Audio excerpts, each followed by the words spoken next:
그거 자꾸 젖으면 나중에 보기 어려울 텐데. 네. 어쨌든 감사드립니다. 매출을 올려주셔서.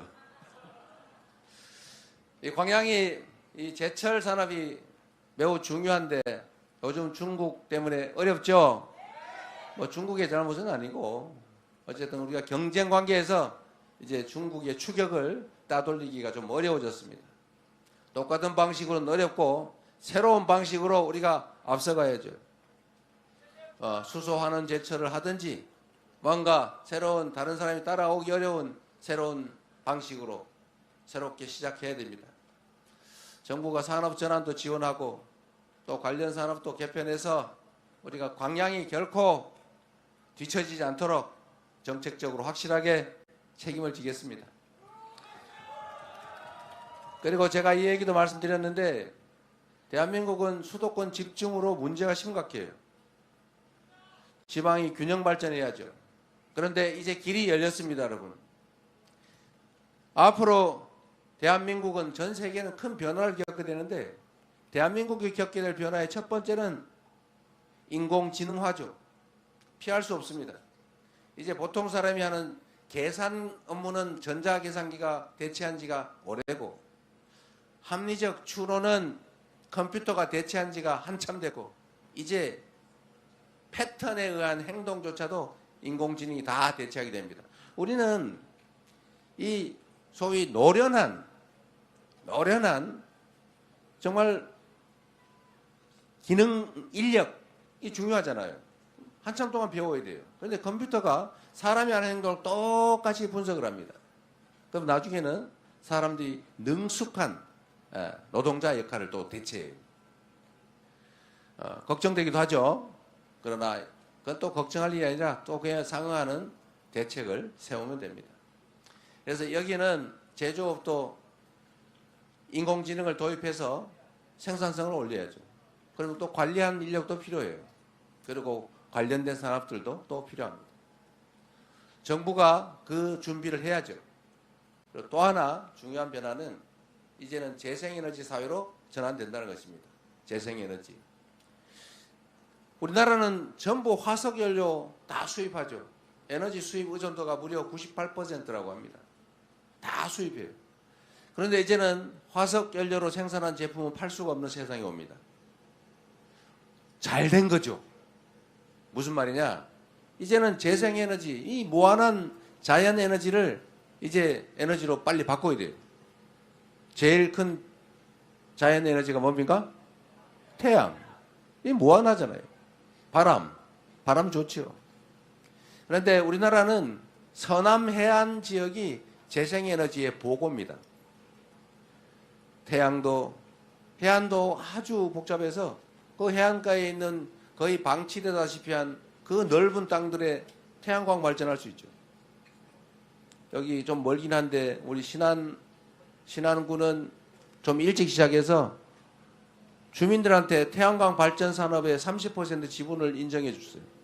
그래서 그걸 배당을 받아가지고 동네 주민들이 연간 가구당 250만 원 정도 이렇게 받는 데가 있다고 해요. 앞으로는 가구당 500만 원 정도를 받게 하겠다. 계속 태양광 발전 사업에 지분을 주민한테 주겠다. 이러니까 신안군에는 유일하게 인구가 늘어나고 있다고 합니다.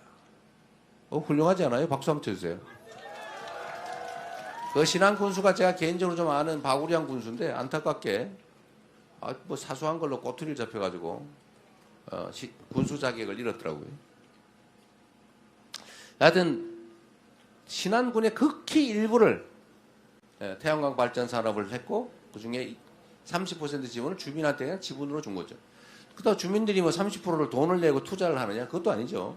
다 펀드에서 지원받아가지고 이름만 하면 펀드의 이자와 그 수익률의 차이만큼 받는 거예요. 이거 하다가 이 군수가 아마 중앙정부의 미움을 좀 많이 받았던 것 같습니다. 다른 데 하지 말라고 했는데 굳이 해가지고. 자, 이거를 이제 전남 또 경남 이 서남해안 전체를 그런 방식으로 바꿔야 되겠죠. 문제는 정부의 의지입니다. 지방정부, 시장, 군수들의 의지죠. 도지사의 의지. 그리고 앞으로는 전기요금도 거리 비례제가 도입이 됩니다. 전기는 생산해서 송전하는데 비용이 많이 들어요. 그런데 우리나라 이상하지 않습니까? 영광에서 전기를 생산해가지고 서울로 보내서 서울 사람들이 쓰는데 전기요금이 똑같아요. 이상하지 않습니까? 생산지 가격이, 배추도 생산지가 싸고 저 도시에 가면 좀 비싸지고 그러잖아요. 수송비가 감안돼서. 근데 전기요금은 생산지하고 소비지 가격이 똑같아요.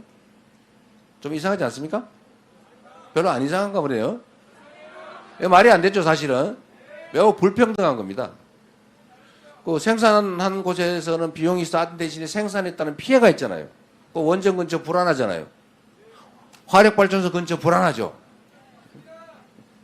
공기 오염되죠. 어쨌든 그런 것들을 감안하면 이제는 생산지와 이제 소비지, 그 수송 비용, 송전 비용을 감안해서 전기요금을 차등화하는 법이 곧 이미 도입됐어요.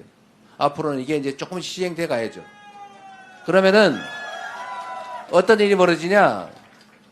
기업들은 재생에너지를 사용한 제품만 팔 수 있기 때문에 재생에너지가 많은 지역의 전기가 쌀 수밖에 없고, 그러면 재생에너지가 많은 지역으로 올 수밖에 없죠. 또 그렇게 만들어야죠. 그래서 저는 앞으로 첫 번째, 지방으로 가는 기업에 대규모 세제 혜택을 주자. 두 번째, 지방으로 가거나 아니면 지방에서 시작하는 기업들한테는 땅이나 이런 것도 특별히 혜택을 줄 뿐만 아니라 또 다른 혜택을 줄 수가 있죠. 규제. 좀 자유롭게. 웬만한 규제는 다 완화해 주자. 또는 해제해 주자. 세 번째, 전기요금 차이를 확실하게 해서 지방에는 정말로 생산지에는 좀 더 싸게 지방 균형 발전에 도움이 되니까요. 이렇게 하면 아마 지방에 대한 산업 수요 상당히 많아질 거다. 그리고 정부 차원에서 집중적으로 밀어붙여야죠. 그러죠? 그리고 광주 전남은 재생에너지 중심 산업으로 대대적으로 개편하자. 그래서 살 길을 만들자라는 게 제가 가지고 있는 구상이고, 5년 안에 당장 다 될지는 모르겠지만 최소한의 그 기반은 만들고 시작은 할 수 있을 겁니다. 우리 희망을 가지셔도 될 것 같습니다, 여러분.